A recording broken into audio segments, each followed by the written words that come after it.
matinal. Per comentar aquestes qüestions, saludam José Manuel Valverde, que és president del Col·legi de Metges. Bon dia. Bon dia. Veig raonable, primer de tot, aquest pla de vacunació, tenint recursos suficients ara mateix com per afrontar-lo?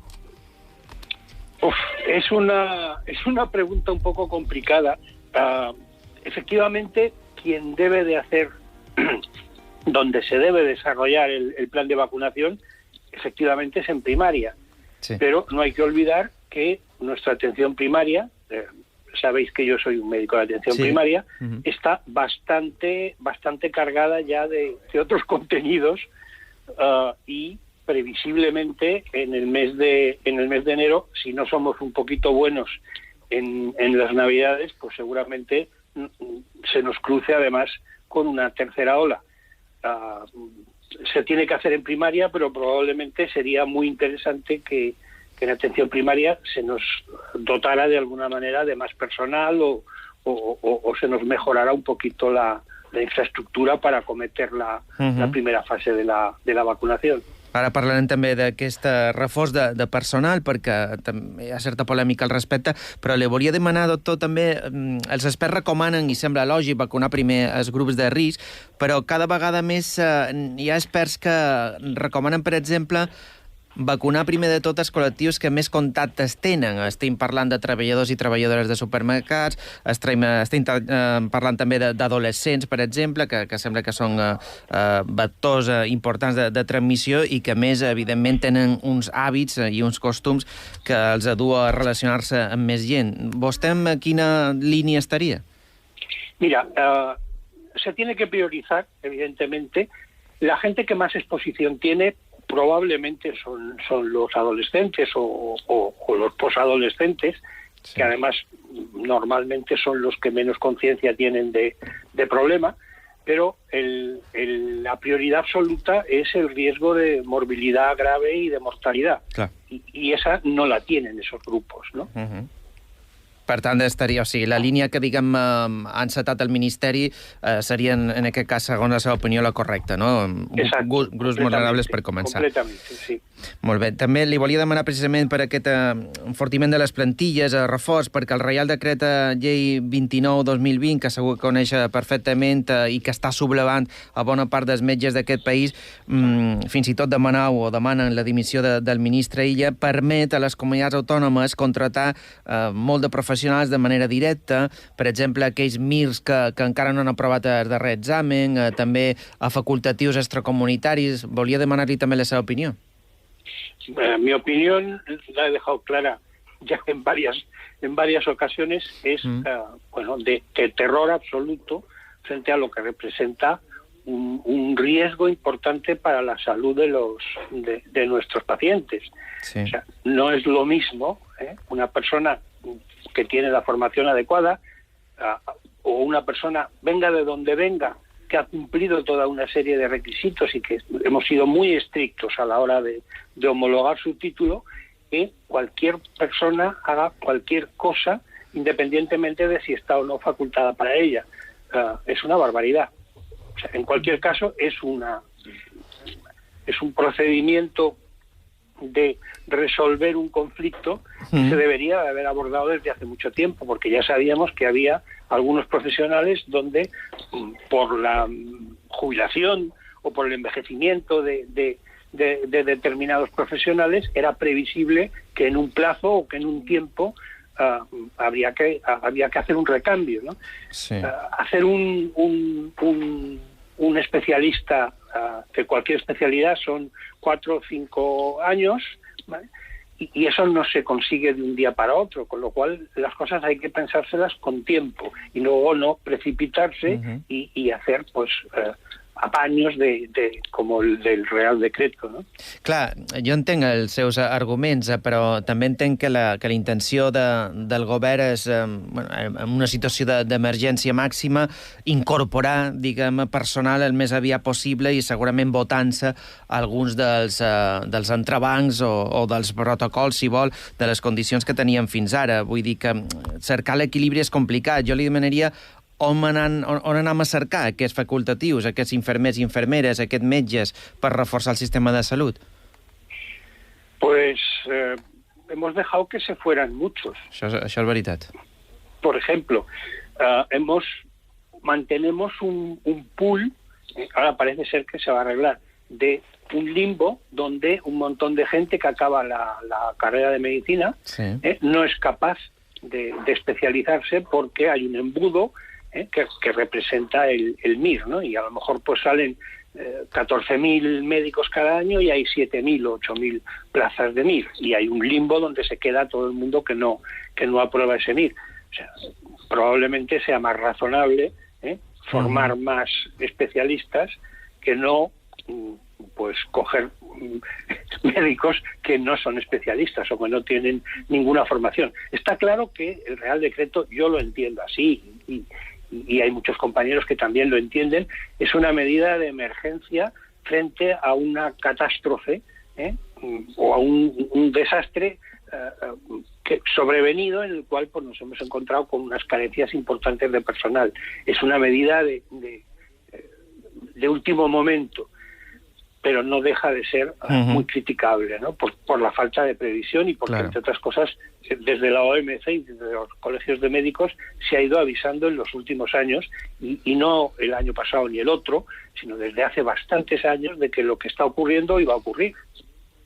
El portaveu del Centre d'Alertes Sanitàries, Fernando Simón, ha dit que Espanya té una experiència enorme en vacunació massiva. Jo l'he de confessar que som bastant fans, si me permet l'expressió d'en Fernando Simón, però aquesta afirmació no l'acabo d'entendre. Quina és l'experiència aquesta en vacunació massiva que tenim? Pues llevamos desde tiempos inmemoriales haciendo unas vacunaciones de la gripe y de todas el resto de vacunas que se ponen en los niños y en los adolescentes en atención primaria, y tenemos una experiencia y hay un personal perfectamente capacitado, y ahora se está haciendo una campaña de vacunación antigripal muy superior a la de otros años, porque bueno, mucha gente que no se ha vacunado nunca, este año con la confluencia del COVID se lo han pensado 2 veces y se están vacunando. O sea, los medios, los recursos y el personal adecuadamente preparado los tenemos. Lo que pasa es que es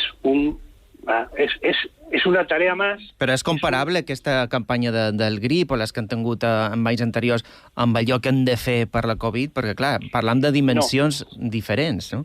Son dimensiones diferentes. Estamos hablando de que la vacunación antigripal pues se vacuna en principio a mayores de 65 años o personas que tienen riesgo, y aquí estamos hablando de vacunar a toda la población del país, ¿no? O sea, estamos hablando de un número infinitamente superior. Es verdad que se va a hacer en fases, es verdad que vamos a empezar por prácticamente las mismas personas que se hacen, o sea, en la primera fase estaríamos muy cerca, esa primera fase, del personal que habitualmente se vacuna o se tendría que vacunar de la gripe, ¿no? Los residentes y personal sanitario y sociosanitario, el personal sanitario de primera línea, otras personas profesionales sanitarios, y luego las personas con discapacidad importante. Y eso corresponde prácticamente o está muy cerca de lo que habitualmente vacunamos de la gripe.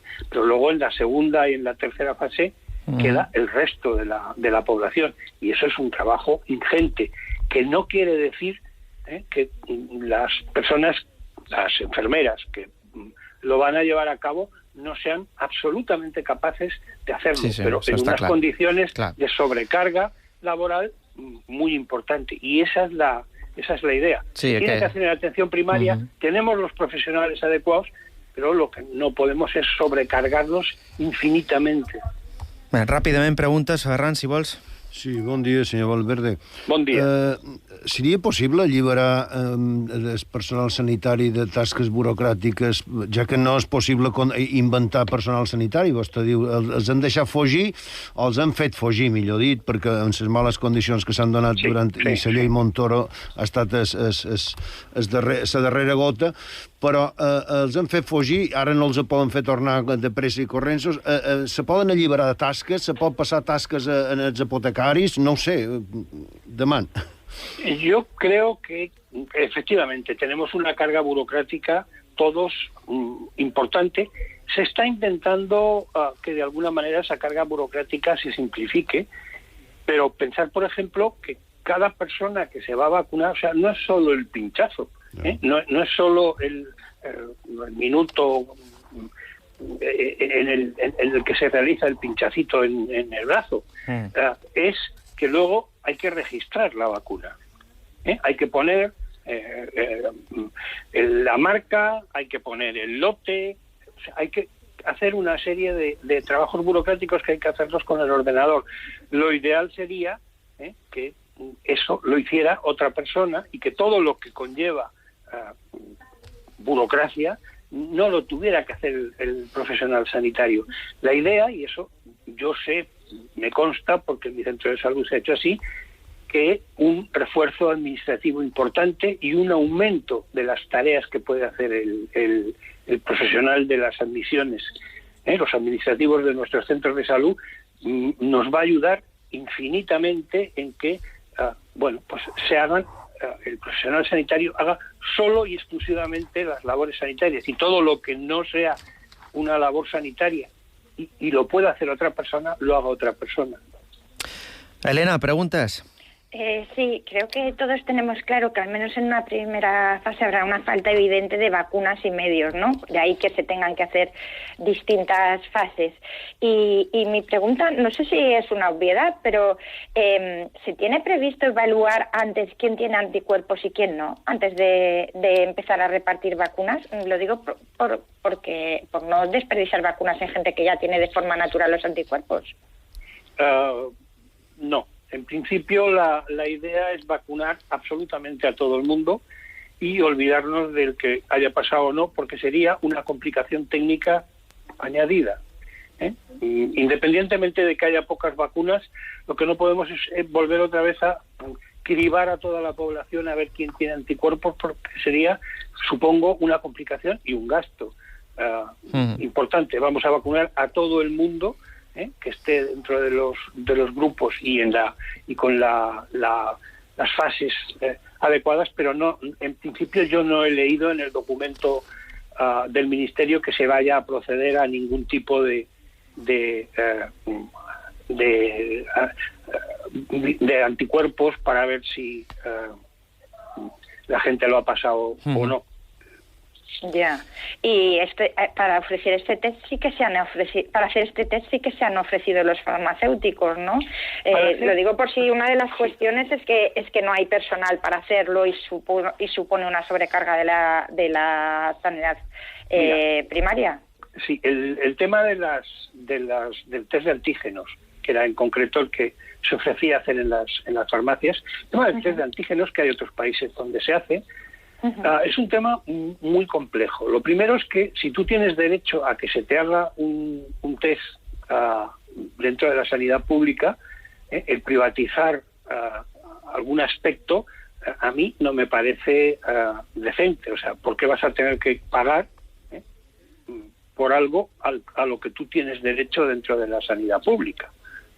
Una. Dos, nosotros, tanto la realización de todo tipo de analíticas o de test o de pruebas, las hacemos en unas condiciones de seguridad importantes, donde la persona que está haciendo las PCRs o cualquier tipo de serologías tiene puesto una EPI, y en unas condiciones en las cuales está la persona sola. O sea, hay unos tiempos, hay un cuidado exquisito en el hecho de que no se crucen los pacientes o no se junten. A mí lo que me parecería, lo dijo la vicepresidenta segunda de la OMC, la anterior presidenta del Colegio de Médicos, lo que no sería de recibo es que una persona fuera a comprar una leche para su bebé y estuviera al lado de una persona que viene a hacerse una prueba y que se contagiara dentro de la farmacia. No tendría sentido. Està clar. José Manuel Valverde, president del Col·legi de Metges, moltes gràcies i bon dia. Muchas gracias.